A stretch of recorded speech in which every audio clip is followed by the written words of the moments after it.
ہماری مدد کیوں نہیں ہو رہی؟ اس پر بھی ہلاکو خان کا واقعہ، میں پھر میری گفتگو ختم۔ علاؤ الدین خوارزم مسلمانوں کا بہت بڑا سپہ سالار ہے۔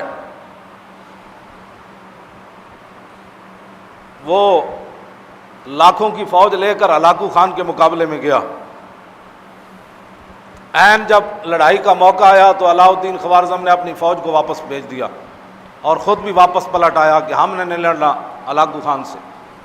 لوگوں نے کہا کہ یہ آپ نے کیا کیا ہے، وہ بغداد کی اینٹ سے اینٹ بجانے آیا ہوا ہے اور آپ فوج لے کر واپس آ گئے، کیوں نہیں لڑنا چاہتے؟ توجہ کرنا، ہماری مدد کیوں نہیں ہو رہی؟ علاؤ الدین خوارزم کہنے لگا کہ میں ہلاکو خان کی فوج کا مقابلہ نہیں کر سکتا۔ اس نے کہا کیوں؟ اس نے کہا جو میں نے سنا نا اور جو میں نے دیکھا تم نے نہیں دیکھا۔ انہوں نے کہا تو نے کیا دیکھا؟ اس نے کہا کہ ہلاکو خان کی فوج کے سروں کے اوپر اولیاء کی روحیں اور فرشتے سایہ کر کر یہ لفظ کہہ رہے ہیں ہلاکو خان کی فوج کو کہ ایھا الکفرۃ اقتلوا الفجر، اوے بدکار کافرو ان بدبخت مسلمانوں کو خوب مارو۔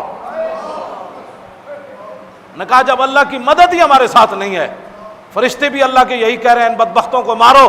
یہ کلمہ حضور کا پڑھتے ہیں، آئیڈیل غیروں کو سمجھتے ہیں، یہ کلمہ پڑھ کر بھی ان کو یقین نہیں ہے کہ ہم نے کیا کرنا ہے۔ انہوں نے پاکستان حاصل کرنے کے بعد 69 سال گزار دیے حضور کے دین سے خوف زدہ کرتے کرتے، آج بھی حضور کے دین کو انہوں نے ہوا بنایا ہوا ہے۔ اسلام آ جائے گا تو ایسے ہو جائے گا، اسلام آ جائے گا، لوگوں کو ایسے ڈراتے ہیں جیسے ڈاکوؤں سے ڈراتے ہیں۔ اسلام کو انہوں نے ہوا بنا دیا۔ انہوں نے کہا کہ ایھا الکفرۃ اقتلوا الفجر، اوے کافرو ان بدبخت مسلمانوں کو خوب مارو۔ اس نے کہا جب اللہ کی تائید ہی ہمارے ساتھ نہیں ہے۔ جب خالد بن ولید پھنس گئے تھے نا شام کے محاذ پر، اور پوری فوج نے، ہزاروں کی فوج نے، ان کے 10 بڑے بڑے سپہ سالاروں نے خالد بن ولید کو گھیر لیا تھا اور صحابہ کو پتہ نہیں تھا کہ خالد کدھر گئے۔ خالد بن ولید تنے تنہا ان کے تعاقب میں نکل کھڑے، انہوں نے پہچان لیا۔ ان کا سپہ سالار کہنے لگے یہی وہ بندہ ہے جس نے پورے دنیا کے اندر اپنی طاقت کی دھاک بٹھائی ہے، آج اس کو مارو تو ہر چیز واپس لے لو گے تم، اس سپہ سالار کو مارو۔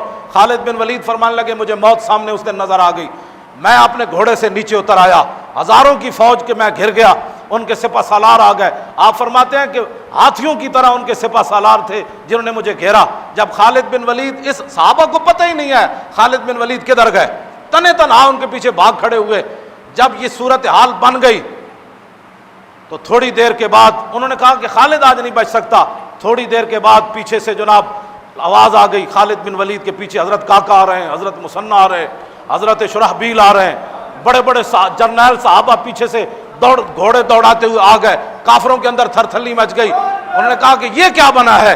آتے ہوئے انہوں نے ساری فوج کو بھگا دیا۔ تو خالد بن ولید نے فرمایا کہ آپ کو کس نے بتایا کہ میں ادھر پھنس گیا؟ انہوں نے کہا کیا بتائیں، کس نے بتایا؟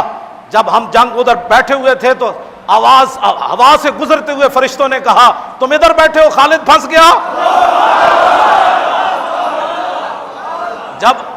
جب اللہ کی تائید ہو تو پھر ہوا میں فرشتے بھی جرنیلوں کو آ کر کہہ دیتے ہیں کہ تم یہاں بیٹھے ہو، خالد ادھر لڑ رہا ہے۔